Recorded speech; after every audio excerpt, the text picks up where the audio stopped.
I've listened to a lot of your stuff, and you was like, yo, you've been an entrepreneur since you were born. It's the thing you've wanted to do so much. So PMI, was that you already had that vision drawn up, or as you were doing the street team, you were like, you know what, I got this thing that I think I want to do, or had that been something that you would originally planned? Well, you got it 100% right. I've always been an entrepreneur. I was that kid who was washing cars. I was doing packing bags. I was doing anything, everything I could do. But this is, when you really good at what you do, like when you, and I told y'all, like I was brutal. Like I was a beast. And while I was working these records and we was coming up with these incredible marketing campaigns, I was doing it for Bad Boy, but I started to get calls from corporate brands, and they wanted to know, like, who's behind this? Like, who's executing this? And I started to pick up these accounts on the side. And at the time, and it's funny because, sometimes we tell people to go out there, jump out the window, bet on yourself. I was making more money on the side than I was making on my salary, and I was still scared to leave and put my resignation in. So it was just one of those things. It was a natural evolution. I was always a hustler, but at the time, I was keeping it on the low. I had to hide all of the side work that I was doing. Yeah. So the boss find out, no, I ain't paying you no more. So as far as building a marketing firm, how does that work? As far as like you just working account by account, or do you have like one big account that's kind of like carrying you over for the time frame? Because that can seem like a pretty stressful situation, right? It's like being an entrepreneur is a pretty stressful situation. Like that's a fact. Y'all know that. So yeah, no, it comes both ways to answer your question. You get your retainer accounts if you're blessed and lucky enough.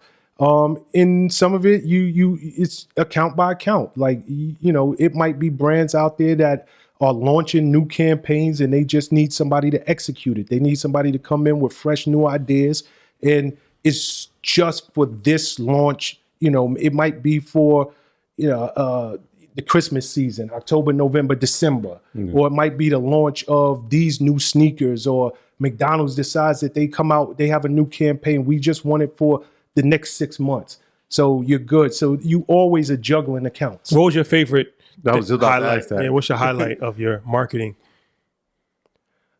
Two come to mind off the rip. Number one, the Vote or Die campaign of that was a big 04. One. That was 04. I had that shirt, and definitely had that shirt. That was a big one. Yeah. And I'm the man behind it. like that was Puff's brainchild for 100%. But we were the executors on the streets, 100%. And then it was the Ciroc Boys. It was creating that program. So Nick Storm, you worked with Nick Storm on that, or? I saw that show. I saw that episode. You'll say, be careful, Nick's alumni. Nick's alumni. I do watch EYL. So, shout out to Nick Storm. Here's the real, right? That's our guy. You know what? He's our guy. I think he's the first, maybe the only, right, to bring his own wine glass and start drinking. Yeah. No, Nick is dope. Nick is dope. Nick is dope. But here's the birth of the Ciroc Boys, right?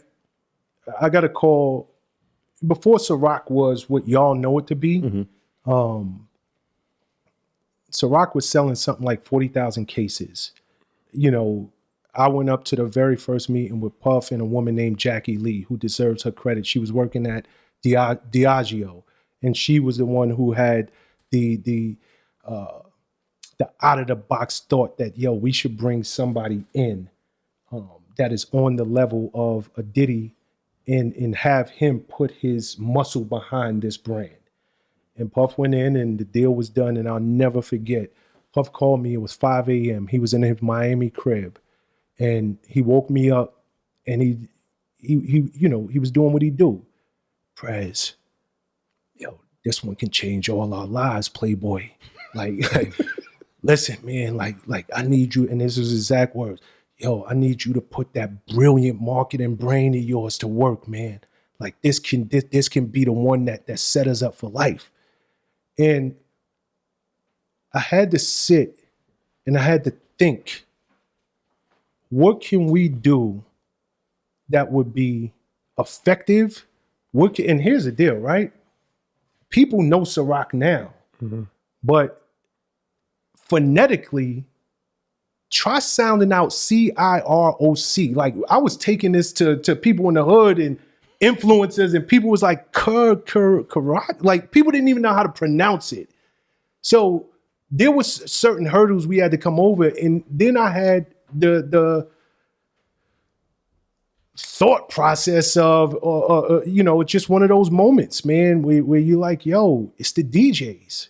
You know, my whole career had been working with the DJs, and that's why you gotta trust this process, man. You have to trust the process. I was a dude who didn't even want to work with the DJs. Puff and Harv Pierre told me, you're taking this job. You have to be the guy who runs Mix Show. That's what they said. Like, when my man Malcolm Miles left the company, they made me run, and it was the best thing that ever happened to me because I built these incredible relationships with all of these different DJs around the country. And when I started to think about it, I said, yo, you know what? We don't even need to go far from home. The DJs are in the clubs, and what do they sell in the clubs? Liquor. The DJs are on the radio, and they're shouting stuff out all day, every day, in between the hottest records. So I started to put together the hottest DJs around the country. And I didn't come up with the name Ciroc Boys. I don't know who came up with it. And I think it was Puff who came up with it. But it was me. Who did he say came up with it? I don't Terrence J. Terrence J came up? Yeah, I didn't come up with the name. Terrence J. That's right. That's a fact. At the video shoot. Yeah, but putting that DJ crew together is what really took us over the top, because it was a way to bring the brand into people's lifestyles in the most seamless, the most, like, it just was easy. And I handpicked every DJ, and I wanted to make the program aspirational. So if you became a Ciroc boy, that meant you made it. You got stamped. You got the stamp. Like, I had DJs all over the world. Like, can I be a Ciroc? No, you cannot. Like, get to work. So, like seriously. And it's funny because we talked about Self, right? Self is a dude I've been knowing since he was a young buck. And I used to always tell Self, because Self used to always want records. And I used to be like, yourself, like, you're not urgent. Like, I'm giving this record to Clue. I'm giving this record. You're not urgent. Yeah, and he'll tell you. And it made my heart feel good when Self went so freaking hard. And he had this city, New York City, on fire. It wasn't a club you can go to without Self breaking records. And I'll never forget the call and being like, yo, come up here. I got a record for you. Nobody else got it. You're urgent playboy. You're urgent playboy. Having Self be a Ciroc boy. That's a drop. Real talk. That's a drop. You remember what record it was? I don't even remember what record it was. I don't remember. I just remember being so happy to tell him, like, yo, you made it. Like, you're official now. My graduates from my school being Forbes, bag drop. Bag drop. A mic drop, bag drop. Bag drop.